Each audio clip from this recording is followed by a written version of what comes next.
maalmahan sidaa dareemayseen waxaa jiray ama sanadahan baa dowladda Soomaaliya iyo dowladda Kenya uu ka dhaxeeyay muranbadeedkaasna uu muddo hadda dheer soo socday. waxaan rabaa inaan xog yar idinka siiyo meesha uu maanta taagay.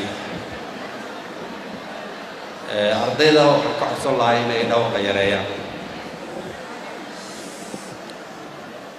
macallin baan ahaan jiray oo ma jecel agtayda in lagu socdo macallimiinta shaqadooda waa taqaanaan. dacwadda waxay bilaabatay 2014 bishii Agoosto. dowladda Soomaaliyeed ayaa dacwooday. aad iyo aad baan ugu mahadcelinayaa runtii dowladdii hore ama xukuumaddii hore oo uu madaxweynaha ka ahaa madaxweyne xasan sheekh maxamuud oo runtii lafdhabar iyo tiir u ahaa hirgelinta iyo aasaasidda iyo sal u dhigidda dacwaddan badda. haddii uusan asagu runtii ama xukuumaddaasi aysan waqtigaas nala qaadan lahayna maanta meesha aan joogno maalaan joognay. aad baan ugu mahadcelinayaa mowqifkii iyo tallaabooyinkii wanaagsanaa oo ay waqtigaasi la gudboonaa oo ay geysteen taariikhdaana xusi doonta. waxaa kaloo mahadcelinayaa runtii xukuumaddeena iyo dowladdeena maanta oo madaxweynaha ka yahay isaguna madaxweyne maxamed cabdulaahi farmaajo oo qor isku dhiibkii meeshiisii ka qabsaday oo hawshii meeshoodii kala wareegay in ay sii xoojiyaan ama ay sii kobciyaan ama ay sii dhammaystiraan halgankii ee xukuumaddii hore bilowday ayaguna kaalintii ugu fiicneed ka qaaday oo runtii la'aantood aanan soo gaarneen maanta meesha aan iyadana ka joogno dacwaddaas. sida dowladnimada ahna waa sidaas. dowladdii hore waxay qabato inay dowladdanna wanaag ay dhammaystirto. waxay taasi muujinaysaa kobaca dowladnimadeenna meesha uu marayo inuu aad u sarreeyo oo bisayl dowladeed uu jiro oo danta guud laga wada shaqaynaayo dowlad kasta iyo xukuumad kasta oo dhalata ee wixii wanaagsan ka wada shaqaynayso.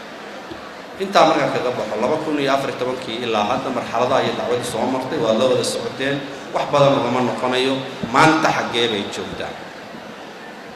bisha 9keeda insha allah oo ah maalinta Isniinta ah waxaa heeg ka furmaaya dacwaddii Kenya iyo Soomaaliya ka dhaxaysay ee muranbadeedka oo ujeedadiisuna ay tahay inaan wax kala ahayn dhulkan idinku aad iska leedihiin xoog baa idinkaga qaadanayna.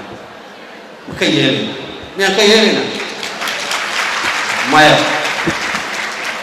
hadday u arkeen waqtigan dowladnimadeenu inay jilicsan tahay laakiin shacabkeenu ma jilicsana niyadooduna ma jilicsana waxaa u dhiman inay bartaan shacabka Soomaaliyeed weli mayna baran.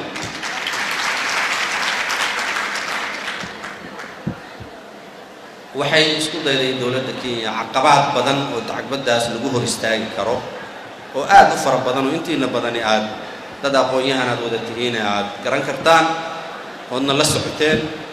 caqabaddii ugu dambaysayna waxay ahayd in ay u gudbiyeen maxkamadda caalamiga ah maalintii talaadada ahayd oo soo dhaafnay inay u gudbiyeen in maxkamaddu ay muddo sanad ah dib ugu dhigto dacwadda si ay u diyaar garoobaan. waxaa halkaa ka muuqda yacni habacsanaanta kayska dowladda Kenya. waxay sabab ka dhigeen iyagoo iska bedelay qareennadii horey dacwadda ugu haray. taad macnaheedu waxa weeye qof kasta waa fasiran karaa baan malaynayaa. mowqifka dowladda Soomaaliyeed waxa weeye si official ay uga jawaabtay. maxkamaddana waa la gaarsiiyey jawaabtii dowladda Soomaaliyeed within 24 hours 24 saac gudahood ayaa maxkamaddana jawaabtii loo baahnay oo ah in dacwaddii sideedii loo dhagaysto oona dib loo dhigin sabab macquul ahna aanay Kenya soo gudbisanin. mowqifka dowladda Soomaaliyeedna kaasuu ahaa isagoo sababaysan. waxaan rajaynaynaa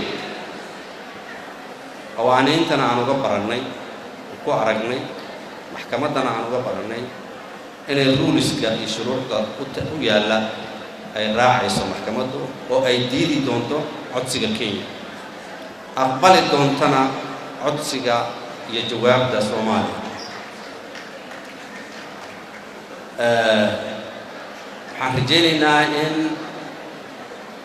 galabta berri subax ilaa berri galab inta ugu dambayn ay jawaabta soo saari doonto maxkamadda caalamiga ah ee Kenya ayna diidi doonto insha Allah codsiga Soomaaliya codsiga Kenya in aqbali doonto jawaabta Soomaaliya diyaargarowga dowladda Soomaaliyeed waa meeshii ugu sarreeyay waxaan diyaar u nahay inaan difaacno annagoo wada jirna dowlad shacab qareeno caalami ah iyo koox khubaro Soomaaliyeed ah oo wada jiraba inaan difaacno dhulkeena qalinna ku difaacno qorina ku difaacno